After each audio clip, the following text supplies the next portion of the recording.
Now, if you're watching this, there's a pretty good chance that you need to know how to change the nozzle in your Creality K1 machine. Now, keep in mind, Creality has an after-sales YouTube page where they go over the steps on how they want you to do this. But I want to warn you, and I hope that I've caught you in time, you should never, under any circumstances, follow the steps in Creality's after-sales YouTube video. So you don't need to scroll down far in the comments before you find out that there's a major problem with the Creality after-sales YouTube video. Now, what they want you to do is to pull the filament out of the print head and then disassemble the print head, turn the printer off, and then once the nozzle's cooled down, they want you to try to unscrew it. This is a really bad idea. Now, I've just homed and lowered the bed on this printer, but let me explain why following the instructions for Creality's after-sales video is a really bad idea.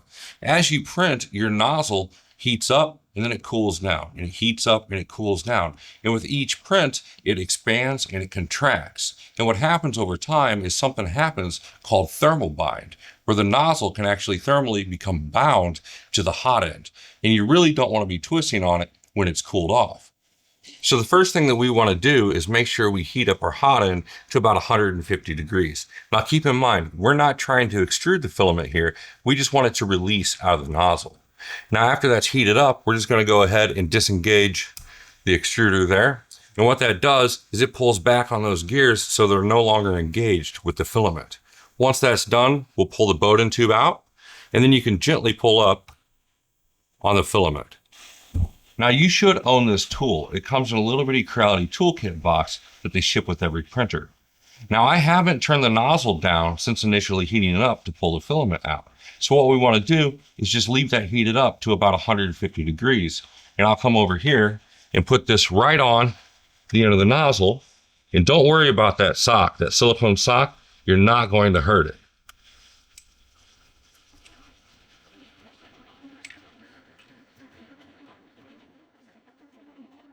Now, I have a few things here.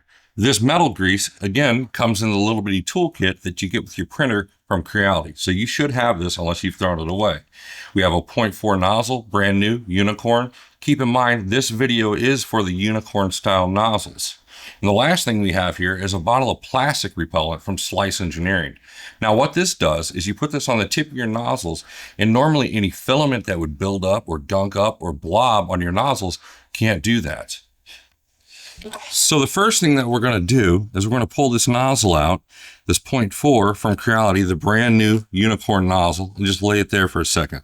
Now we're going to take this bottle from Slice Engineering and just coat the tip of the nozzle with it.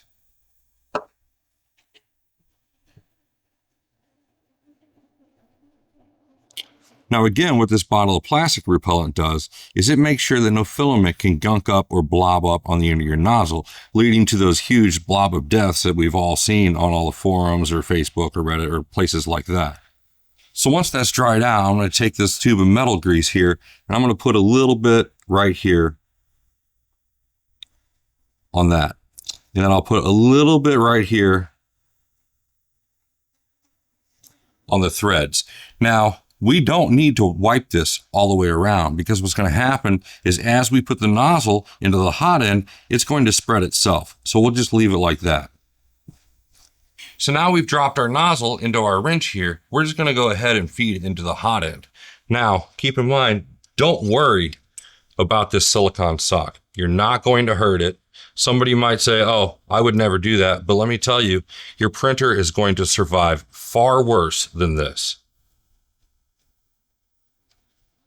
Now, once I have the nozzle all the way in, I just go ahead and add a little bit more of this Slice Engineering plastic repellent, just to make sure that I coat any sections that were scraped off while using the wrench. Now, once you're done with that, you want to make sure to go into your web UI and turn your nozzle up to 200 and double check that your extruder is disengaged, and we'll just go ahead and push the filament through.